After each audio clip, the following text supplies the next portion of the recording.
Systemic lupus इरिथमेटस SLE। What is SLE? Diagnostic criteria देखेंगे हम सबसे पहले SLE का, ठीक है।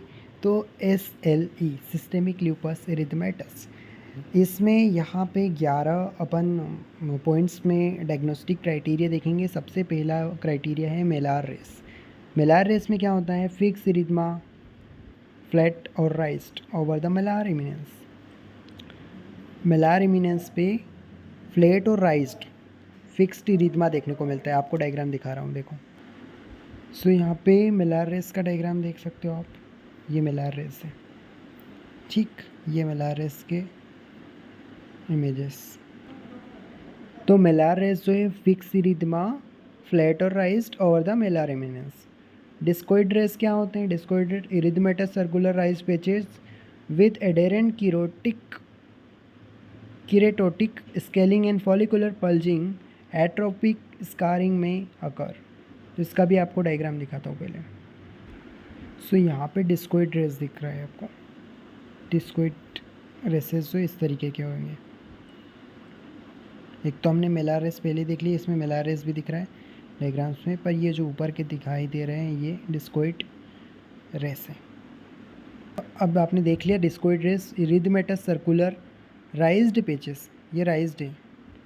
वो फ्लैट भी हो सकते थे मेलार वाले और राइज भी हो सकते हैं, ये राइज्ड है।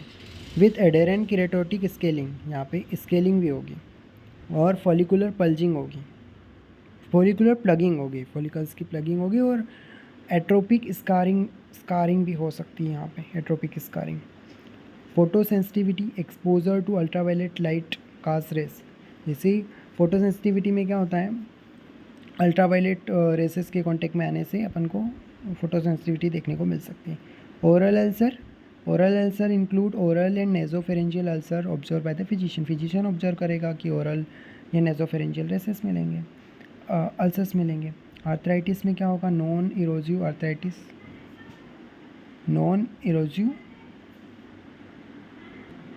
नॉन इरेजिव आर्थराइटिस ऑफ 2 और more peripheral joint with tenderness. देखो, 2 या उससे ज़्यादा पेरिफेरल जॉइंट्स में नॉन इरेजिव आर्थराइटिस होगा। आर्थराइटिस है लेकिन इरोजन नहीं है।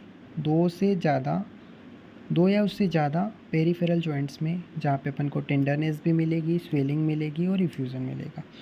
तो देखिए, नॉन इरेजिव आर्थराइटिस ऑफ 2 और more peripheral joints with tenderness, swelling और इफ्यूज़न, ये सीरोसाइटिस। अब आर्थराइटिस हमने देखा, अब सीरोसाइटिस में क्या होगा? Pleuritis, pericarditis documented by ECG और रब और एविडेंस ऑफ इफ्यूज़न। यानी सीरोसाइटिस में क्या होगा? प्लूराइटिस और पेरिकार्डाइटिस मिल सकता है। रीनल डिसऑर्डर जैसे protein urea more than 0.5 gram per day, ठीक है। तो या मोर देन और इक्वल्स टू 3+ और सेलुलर कास्ट मिल सकता है, प्रोटीन यूरिया मिल सकता है मोर देन 0.5। तो रीनल डिसऑर्डर में 0.5 ग्राम पर डेसीलीटर से ज़्यादा। अब न्यूरोलॉजिकल डिसऑर्डर में सीजर और साइकोसिस मिलेगा अपन को। न्यूरोलॉजिकल डिसऑर्डर में सीजर्स एंड साइकोसिस विदाउट अदर कासेस।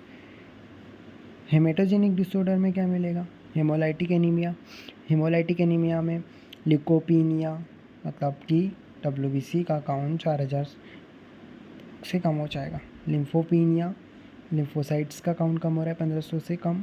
थ्रोम्बोसाइटोपीनिया, थ्रोम्बोसाइट्स का काउंट कम हो रहा है 1 लाख से कम हो रहा है।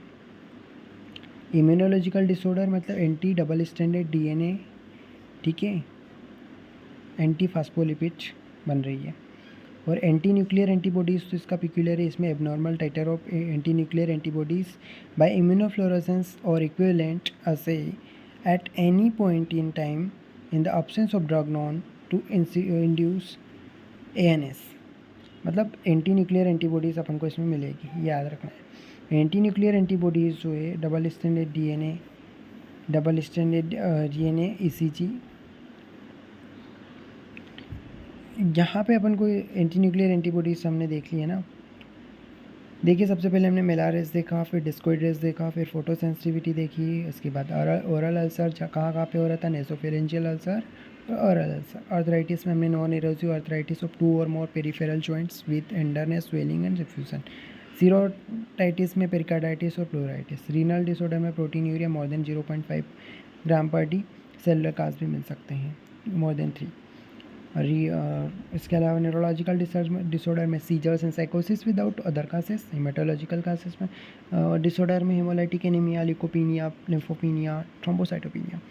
इम्यूनोलॉजिकल डिसऑर्डर्स में एंटी-डीएस डीएनए और anti nuclear antibodies. Abnormal anti titre of anti nuclear antibodies. अब देखिए इसमें क्या होता है कि यदि किसी में 4 से ज़्यादा या 4 के बराबर अपन को 4 से ज़्यादा क्राइटेरिया मिले, ये जो हमने 11 पढ़ा है ना, तो इसमें अगर 4 से ज़्यादा मिले, well documented are present at any time in patient history, the diagnosis is likely to SLE. फिर इससे अपन एसएलई का डायग्नोसिस बना सकते हैं, जो हमने क्राइटेरिया पढ़ा था डायग्नोसिस क्राइटेरिया। अगर इसमें से 4 से ज़्यादा अपन को मिल रहा है चीज़ें, 4 से ज़्यादा क्राइटेरिया मिले, स्पेसिफिसिटी इस 95% और सेंसिटिविटी इस क्राइटेरिया की 75% है।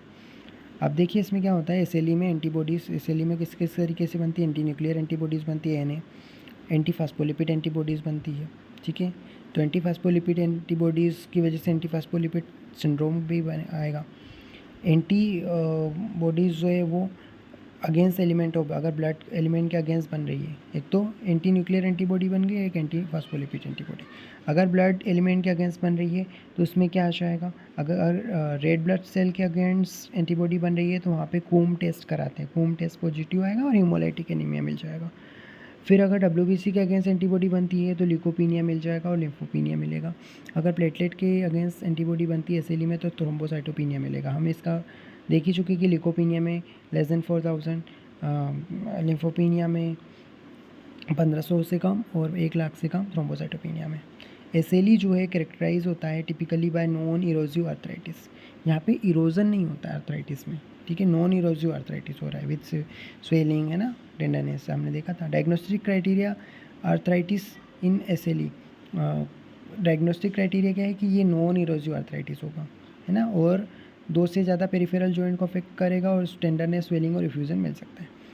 Shrinking lung syndrome is pulmonary manifestation of SLE. मतलब अगर एसएलई किसी को है तो उसका पल्मोनरी यानी लंग्स में क्या मैनिफेस्टेशन होगा, श्रिंकिंग लंग सिंड्रोम। अब what is shrinking lung syndrome? Shrinking lung syndrome is rare manifestation complication of SLE and is characterized by diaphragmatic weakness of dysfunction।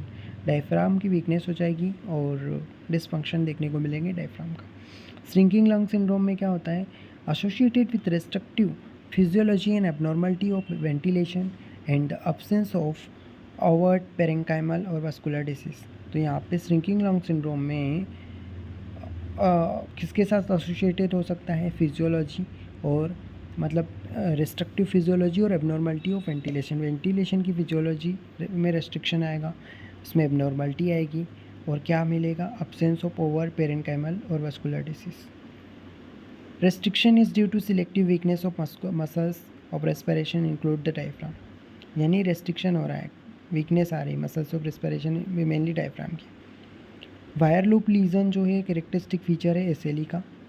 SLE nephritis में या ल्यूपस नेफ्राइटिस में क्या होता है, wire loop lesion, point to be noted. Wire loop lesion जो है वो nephritis में मिलेगा, एसएलई नेफ्राइटिस में। वायर लूप लीजन जो है वो रिप्रेजेंट करता है लोकल पीएएस। पीएएस मतलब positive thickening of glomerular capillary wall and characteristically seen in the lupus nephritis. तो बेसिकली जो वायर लूप लीजन है ना, ये ल्यूपस नेफ्राइटिस में मिलता है, एसएलई नेफ्राइटिस में मिलता है। यहाँ पे पॉजिटिव थिकनिंग हो जाएगी किसकी, ग्लोमेरुलर कैपिलरी वॉल की, ठीक है। तो जो ग्लोमेरुलर कैपिलरी वॉल है वहाँ पे थिकनिंग मिलेगी, उसको कहेंगे wire loop lesion, glomerular capillary wall की thickening. These lesions result from subendothelial deposit between the endothelium and basement membrane। तो डिपोजिशन हो रहा है एंडोथीलियम के नीचे, कहाँ पे, between endothelium and basement membrane. When extensive and confluent, these subendothelial deposits create a homogeneous thickening of the capillary wall which can be seen in light microscopy। मतलब wire loop legion अपन को microscope से देखने को मिलेगा। ये lesion क्यों हुए? क्योंकि सब एंडोथीलियल डिपॉजिट हो रहा है। कहाँ पे? किसके बीच में? एंडोथीलियम और बेसमेंट मेम्ब्रेन के बीच में सब एंडोथीलियल डिपॉजिट होता है। यहाँ पे एक्सटेंसिव एंड कॉन्फ्लुएंट दी सब endothelial deposit create a homogeneous thickening.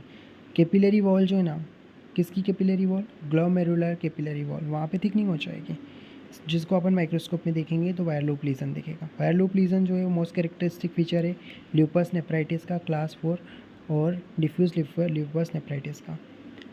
They may however also be seen in the class 3 focus. देखो एक दो तरीके के होते हैं ना, डिफ्यूज और फोकस, तो फोकस में भी मिल सकता है। और क्लास 5 जो है वो मेम्ब्रेनस ल्यूपस नेफ्राइटिस होती है। तो क्लास 4 में डिफ्यूज, क्लास 3 में ल्यूपस नेफ्राइटिस जो है वो फोकल वाला होगा, तो 3 में फोकल वाला, 4 में डिफ्यूज़ वाला और 5 में मेम्ब्रेनस। वायर लूप लीजन जो है ल्यूपस नेफ्राइटिस में क्लास 4 वाला डिफ्यूज़ रहेगा, हमने देख लिया, और क्लास 3 में किस कौन सा रहेगा? फोकल, और क्लास 5 में मेम्ब्रेनस।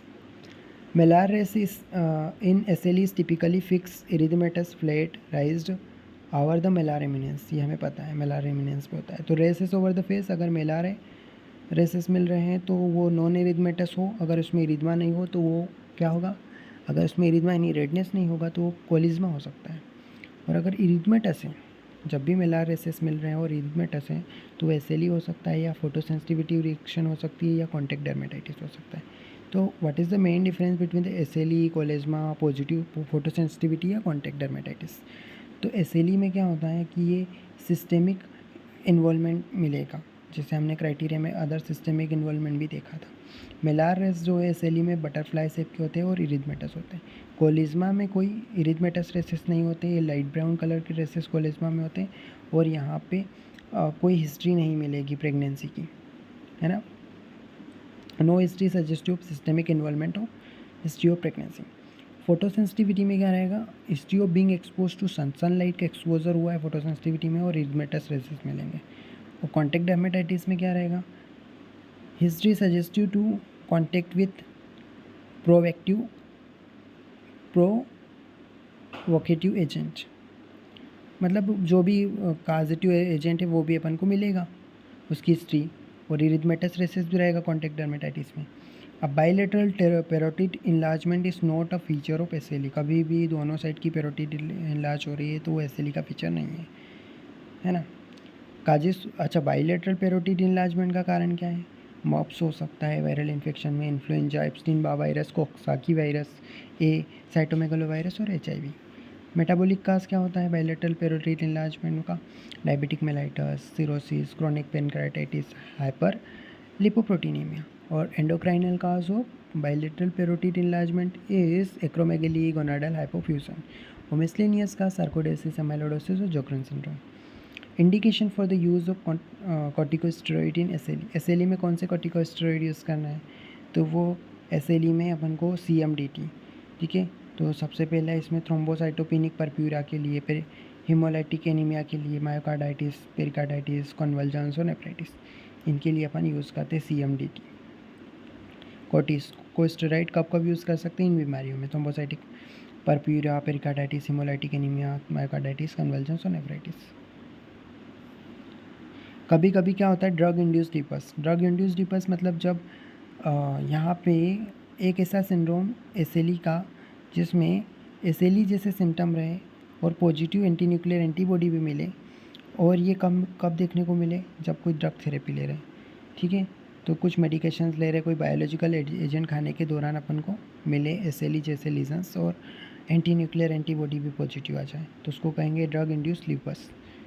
ड्रग इंड्यूस्ड ल्यूपस जो है उसमें क्या रहेगा? सिंड्रोम ऑफ पॉजिटिव ANA मिलेगी, एंटी न्यूक्लियर एंटीबॉडी, जैसे fever, malaise, arthritis, intense arthralgia, myalgia और सिरोसाइटिस भी मिलेगा। फिर इसके अलावा क्या? Less female prediction than SLE ज़्यादा फीमेल्स में होता है, वो प्रीडोमिनेंट इन कसिशियंस लोगों में ड्रग इंड्यूस्ड ल्यूपस ज़्यादा होता है। Commonly associated with anti stone, rarely associated with anti DSDNA, उधर DSDNA एंटी बन रही थी, यहाँ पे नहीं है। और किडनी और ब्रेन को ये इन्वॉल्व नहीं करता, वो इन्वॉल्व कर रहा था SLE, normal SLE। Syndrome usually appear during the pregnancy with certain medication and biological agent. Syndrome usually resolve over several week after discontinuation of the, मतलब जब मेडिकेशन लेना स्टॉप कर देंगे तो ये सिंड्रोम गायब हो जाएगा। अब इसको डिफ्रेंशिएट कैसे करेंगे क्लासिकल एसएलई से, तो इसमें क्या होता है कि इसका प्रीडिलेक्शन जो है फीमेल्स में कम होता है, एसएलई में ज़्यादा प्रीडिलेक्शन रहता है फीमेल्स के लिए, पर यहाँ पे फीमेल्स में इतना ज़्यादा less predilection for the female than the SLE. Rarely involve the kidney in brain, rarely associated with anti DS. Anti DS देने से वो एसएलई नॉर्मली वाला एसोसिएटेड था, लेकिन ये वाला जो है ड्रग इंड्यूस वाला लिपस, इसमें एनटीडीएस देने से एसोसिएटेड नहीं, रेयरली होगा। रेयरली किडनी ब्रेन को इन्वॉल्व करता है। और इसके अलावा ऑफेंडिंग एजेंट्स की बात कर लेते हैं तो इसमें एंटी रिदमिक एजेंट्स हो गए, जैसे कि यूनिडीन हो गया, है ना, प्रोसाइनामाइड, डिसोपायरामाइड, प्रोफेनोन और अमीडोड्रोनोन, तो ये सारे चीज़ हो गए। एंटी हाइपरटेंसिव ड्रग्स हो गए, है ना। एंटी हाइपरटेंसिव ड्रग्स में जैसे कि क्या क्या, हाइड्रालेजिन हो गया, मिथाइल डोपा, केप्टोप्रिल, एसीबुटोलॉल और क्लोनिडीन, एटेनॉल, लेबेटॉल, पिंडोलॉल, मिनोक्सिडिल, है ना, ये सारी चीज़ें। एंटी साइकोटिक्स हो गए ड्रग्स और एंटीबायोटिक्स, तो इनकी रिस्क बताइए यहाँ पे, है ना। इसके अलावा और भी एजेंट है, जैसे एंटी कन्वर्जेंस हो गया, तो सबसे ज़्यादा रिस्क कौन से हैं, जो ये प्रोसाइनामाइड्स की, ठीक है। इसके अलावा हाइड्रालेजिन का भी हाई रिस्क है, ठीक है। बाकी लो रिस्क को तो रहने देते अपन।